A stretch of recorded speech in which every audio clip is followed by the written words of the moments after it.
The Grave I Crawl by Epic Insanity 666, Chapter 2. Sitting within his cell for what felt like days, Naruto had a dead look in his eyes, had finally been told the truth of his heritage.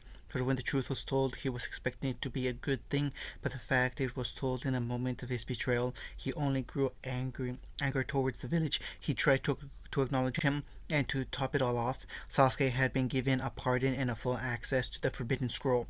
Damn old hag, Naruto said as his eyes focused to the one who he trusted in his mind. She was supposed to help him, and yet here he was, locked up in a cell where the damn Uchiha should be. Looking up, he had a face devoid of tears. Having lost the ability to even speak with the QB, Naruto was, for all intents, alone. Looking up with the scowl, Naruto's eyes had a crimson glow within that vanished. Moving to cover at the prison's front entrance, Hatake Kakashi, Yamada Hyuga Neji, and Inuzaka Kiba knelt down with serious expressions as the guard slept quietly. Currently, it had been 9 months since Kakashi had created a plan to free Naruto and keep his sensei's legacy alive. Looking to a bundle of scrolls in hand, he placed them down, with Neji using his Byakugan to check for any more guards. He spoke. No other guards in the vicinity, only him. Neji said with Kiba sighing. Most likely the other Jonin are being used to track down potential Senju treasure locations, Kiba said as Akamaru whimpered in agreement. Kakashi brought a kunai out in a throwing position. Is that wise, Kakashi-sensei? Neji questioned as Kakashi turned to him. For the past months, it was like nobody could detect or see me. Whatever happens to me, people say it's like a golden shroud was placed over me, and yes, this is why, since no one seems to suspect me for what I've been doing for the past months of planning, Kakashi said before throwing the kunai, not even giving the poor man no time to acknowledge the kunai burying itself into his windpipe, blocking any passage for air. He fell down with no hope of breathing or surviving the blood loss. Running to the entrance, the four ignored the Jonin reaching for their help. He felt limp as Kiba closed the door behind them before coming back out and dragging the corpse inside. Running after the others, Kiba took notice to the poor condition of the inside, with rust covering the many doors. One, however, stood out the most. Seeing Neji and Kakashi running up to it, Kakashi looked inside to see it empty. Running on ahead, Ino and Kiba followed suit. Where would they keep Uzumaki? Neji questioned with a frown as they searched the prison further until Ino found a stairway downwards. Kakashi-sensei, there's a stairway down, Ino said with the others moving to her. Good work, Ino. Come on, Kakashi said as they went down before stopping. Neji, Kiba, is there anyone else around? Kakashi questioned with Kiba sniffing the air with Akamaru. While Neji scanned the area, they turned and shook their heads, allowing Kakashi to nod and lead them onwards. Moving in a quiet fashion, they searched the cells for any signs of Naruto until Kiba ran up to one and moved on, before he returned at the sight of sitting Naruto, whose hair had grown. Kakashi, over here, Kiba said with everyone moving to him, with Kakashi activating his signature jutsu to dislocate the door's hinges, making Naruto look up with red eyes. They blinked into blue as Ino ran up to him with a blanket, helping him stand. Naruto leaned against Ino before Kiba came up to help. Neji, check for the seal and see if it has any weak point, Kakashi requested the Hyuga, who nodded as he moved behind Naruto, his Byakugan pulsing. He narrowed his eyes and thought. I'm suddenly very glad you talked me into studying seals to this caliber, Hatake-san, Neji said before they looked up at an alarm being blasted by seals, making Neji make quick work of the seal. Naruto let out a breath with his chakra moving freely once more. After how many months? Come on, there's a sewage hatch in the next corridor, Kakashi said as he led them onward. Finding a steel grate on the ground, Kakashi lifted it up for the four youths to drop down, looking to the left at hearing rushing footsteps approaching, dropping in with the grate covering the hole as Rudenin ran above. Failing to see in the dark, Kakashi squinted his eyes before they pulsed as a line of golden chains led down the sewer, illuminating the Genin before him. Kakashi silently thanked whatever it was that had helped him in times like these. I know where to go. Follow me. Hard to do that when there's no light, Kiba said before he felt a rope placed in his hands. With Naruto being grabbed by the shoulder, his eyes quickly adjusted. He was guided by Kakashi, who somehow was the only one seeing the guiding light. Following it with no trouble, he frowned at the sight of a cave opening. Walking by it, Kakashi stared inside to have his eyes widen at the sight of old bones littering the cavern. He moved the group onward, adhering the chittering of sound as they went on. Kakashi-sensei, what's going on? Naruto questioned as Kakashi placed the scroll into his hand, the scroll containing the others. When I was preparing for this breakout, there have been rumors of the other village Shinjuku vanishing and heading north. We're sending you north like they did, Kakashi said before they came upon the sight of moonlight at the end of a tunnel. Seeing this, they rushed forward to see the sewage disposal linking to a river. Ignoring the sight, the five ran north with Kakashi led by the golden line of feathers only he could see. Ino, Kiba, Neji, part 3 of the plan is a go. Get to it. Kakashi said with the three splitting off, with Kakashi lifting Naruto up to gain more speed, with Naruto hanging on tightly. Where are the others going? A diversion, using the ruse of chasing you and an unknown element. But what's to stop them from pointing fingers at you, Sensei? Naruto questioned, with Kakashi smiling thankfully to a memory. And whatever gave me the confidence to help you, they gave me a gift that confuses me for other people. For all I know, if someone sees me now, I'll have a different face, but I don't know the extent of this, Kakashi said before he came upon the border, which was a small trading post having been abandoned long ago. Okay, Naruto, on the other side of this trading post is the bag of essentials for traveling and boat travel. Keep heading north until you find this area on the map, Kakashi said, as he held the map which he gave to Naruto, who gave it a once-over before looking up to Kakashi. Once you're there, Tazuna will help you until you have things handled. Tazuna? Naruto questioned in surprise before Kakashi placed a hand on his shoulders. Naruto, I'm putting a lot of faith into you to escape right now, and I'm sorry for not being a worthy sensei to you. But inside the scrolls, I gave you the many jutsu I've learned, including your parents, Kakashi said as Naruto looked up at him with wide eyes, looking over his shoulder at hearing many yells of orders. Kakashi turned back to Naruto. Naruto, you have to go now, Kakashi said with Naruto nodding as he stood up with determination. Kakashi stopped him. Before you go, you'll have to make it look like you put up a fight, Kakashi said with Naruto's eyes glowing in dim light night. He made his signature jutsu. Kage Bunshin, Naruto said as the entire trading post was filled with clones, with Kakashi's eyes widening at the sight before he got into a stance. I'll make you proud, Sensei, Naruto said with Kakashi smiling at him as he took his mask down, showing Naruto his face for the first time. You already have, Naruto.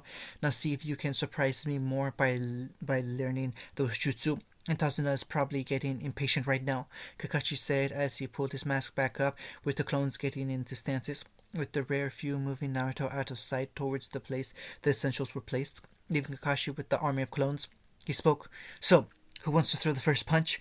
Running through the forest with the bag on his back, Naruto held the scrolls tightly as he ran non-stop with the sun rising. He felt QB struck of flooding into his system. To speed his leg muscles up, he skidded to a halt at a cliff overlooking a beach, with a boat towing one waiting. In the ocean, he saw a flag of wave on the top. He smiled as he dropped down, being sure to slow his descent.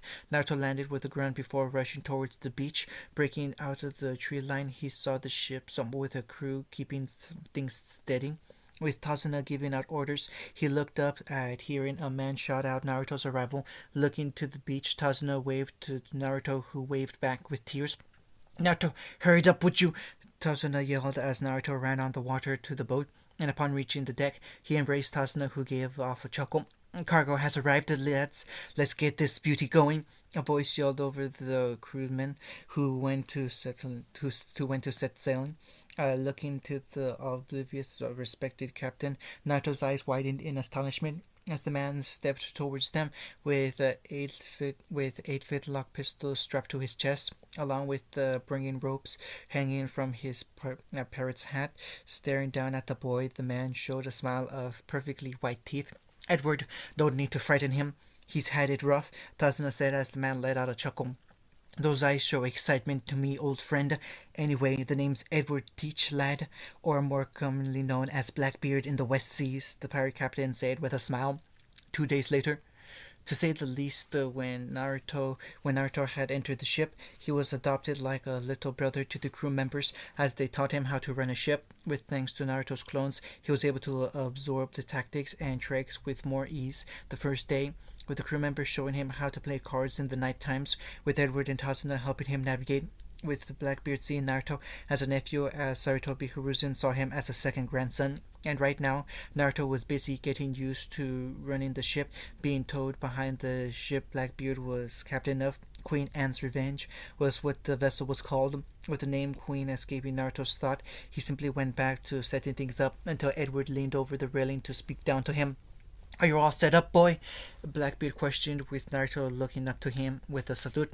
Aye, aye, Captain, Naruto said with a smile that Edward returned fondly. Reaching into one of his holsters, Edward held one of his pristine guns before tossing it down with a bag of ammo. You'll need this if you want to get anywhere, lad. Walk with your head tall, Edward said before Tazuna leaned down. Have you stocked up on food, Naruto? All full of caught fish, Tazuna-ji, Naruto said with a smile, making the two smile back as Edward began to untie the ship's rope.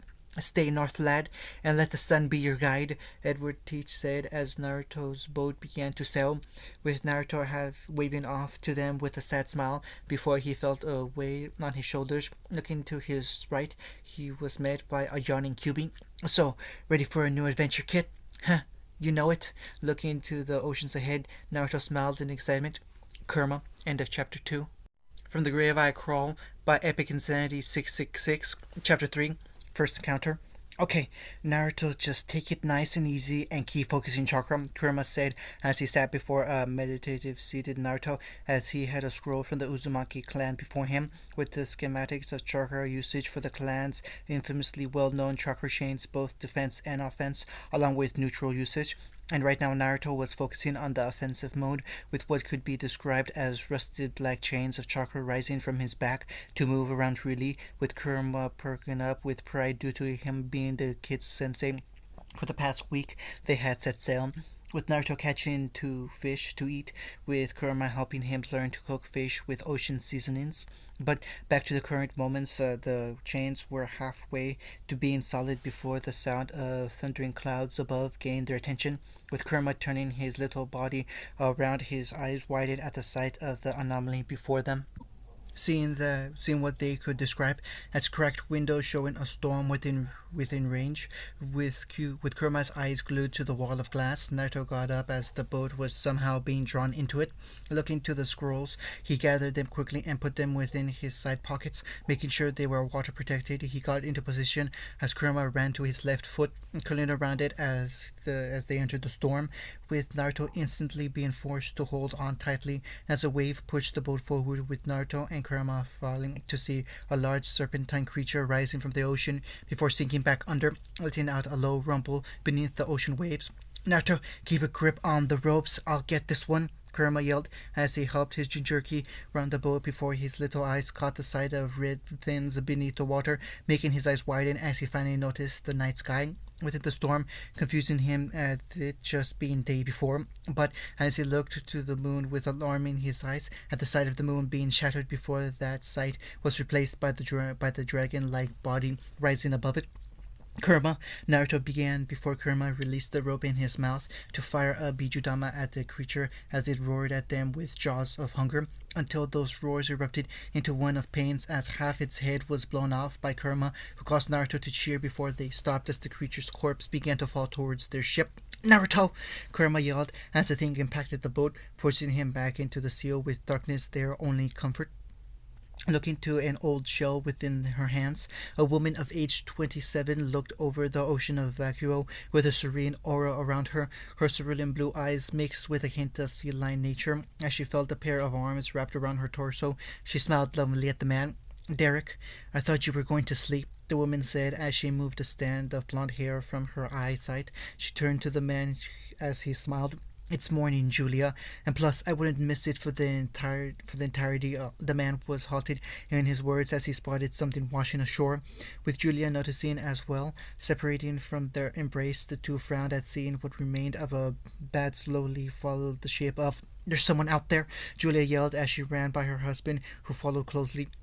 Returning, she brought out an 8-shot revolver with fire dust rounds loaded for assurance. Running after Julia, the two went straight towards the person to gasp at the sight of a 13-year-old Naruto Uzumaki, a scroll held in an iron grip. Julia knelt down to turn him over, with Naruto's eyes open with daze before they widened as he coughed up seawater. Gasping for precious air, he looked up to see Julia's eyes. He fell into unconsciousness as Derek looked to the boat. Seeing a large piece of it missing, he turned to Julia. "Get a blanket and bed ready," he said as he lifted Naruto from the sand. As Julia ran to the villa, as Derek Gray followed her with Naruto in his arms. Finally regaining feeling in his body, Naruto had let out a groan as he felt the blanket wrapped around him on the comfy bed. His eyes suddenly widened as he found himself looking into the solid walls of brown timber smoothed out. He looked around to see the peaceful view of the ocean and the odd sense of energy in the air that made his skin crawl in an uncomfortable way. Turning to the door of the room, he was met by a stunned Julia. She held a tray of food as she placed it down calmly before approaching Naruto with a motherly aura around her. As she placed a hand on his forehead, with Naruto sitting in stunned silence due to her eyes, they were entranced with the woman looking at his. She smiled. "Well, for a 13-year-old, you recovered quick." "I get that a lot," Naruto said with a voice unintentionally saddened, which Julia caught onto with a worried frown. "Hey, you got a name?" "Uzumaki Uzumaki Namikaze Naruto, ma'am," Naruto said with an odd voice of politeness that made Julia smile. "No need for that ma'am or madam stuff. Julia is just fine." "Naruto," Julia said with a smile, testing his name out, making Naruto smile brightly at her before he bowed. "Thank you for saving me, Julia-san." "Son, where have I heard that phrase before?" Julia questioned before she perked up at remembering the tray of food. She picked it up and held it for Naruto. "I got you food in case you woke up early," Julia said as she held the tray to Naruto, who took it with a frown at seeing no chopsticks. Sorry, Julia-san, but I don't know how to use these," Naruto said with a sheepish smile that Julia returned with a frown, tilting her head in a cute way. She had a look of understanding. "Well, it's simple. This is a fork and this is a knife. And you see them and you use them like this," Julia said as she held the utensils as any person should. But Naruto wasn't any person as he held them clumsily, making Julia chuckle at his attempt. It was this scene that Derek entered into. Seeing the two, he smiled while leaning on the doorway. Looking to the scroll in hand, he had a look of seriousness before he knocked on the door, making his wife turn to him with a smile. "Are you done having a practice run of being a mother?" Derek questioned, with Julia chuckling nervously while Naruto held the fork with a look of sadness. "I believe this belongs to you. You dropped it when I carried you inside," Derek said as he held the scroll to Naruto, who took it carefully. Sitting down, Naruto held it close to his chest. "If you don't mind me prying, but what's in that scroll?" Derek questioned, with Julia looking to Naruto with a worried frown. "My inheritance," Naruto said, with a sad voice that made Julia frown and worry. "Wait, so you're... Yeah, yes, I'm an orphan," Naruto said as Julia and Derek shared a look, with Julia having a pleading frown, with Derek giving her a look, with Julia's eyes evolved into a dreadful puppy dog stare, with Derek wincing in defeat. "Well, be back for a few minutes," Derek said as he left the room, with Julia following him with a small victory. Leaving Naruto to eat, he was startled by Kyubi appearing on his lap, the Kyubi's little arm trying to hug the boy in worry. "Kid, don't ever get rid of your luck," Kurama said as Naruto petted his head. "Like I have a choice," Naruto said before Kurama perked up towards the door, just as Derek and Julia returned, with the two staring at the fox, who stared back, with Naruto acting as an innocent child, which he was, lifting him up with a smile. "Meet Kurama," Naruto said, with the two smiling at him before softly laughing, with Julia sitting down beside him. "Naruto, my husband and I have had a sort of discussion about what to do with you, and we have decided to let you stay with us for a few months until we can help you find a place to stay, and if you want to, we can adopt you if you want," Julia said with a smile that made Naruto smile gratefully. Thank you, Julia-san," Naruto said as he embraced Julia, with Derek chuckling. "Since you know her name, I'll let you know mine." Turning to the man, he smiled and he spoke his name. Derek Grave at your service. Like the two have said, Naruto had been adopted into the family, with him and Julia bonding quickly after the first week of him being in their lives. With Naruto learning of the continent they were on, which was called Remnant, with Naruto also learning of its history, and more importantly, the one thing that got his attention were the firearms. Abandoning his old kunai said that he now had a thing to bond with Derek over, and thanks to him being a huntsman, the two had a firing range to use in their leisure. And after seeing what Naruto could do with a firearm, after just getting the skills checked, Derek had asked Naruto what he wanted to do: be a law enforcer or become a huntsman. He can damn well bet he chose the second choice. With the question answered by his adopted son, Derek had Naruto train himself to the ground, with Julia being the supportive mother and Derek the strict father who knew when to relax in training. And as for Naruto, he had a bright future ahead of him that will have many obstacles in his path. End of chapter 3.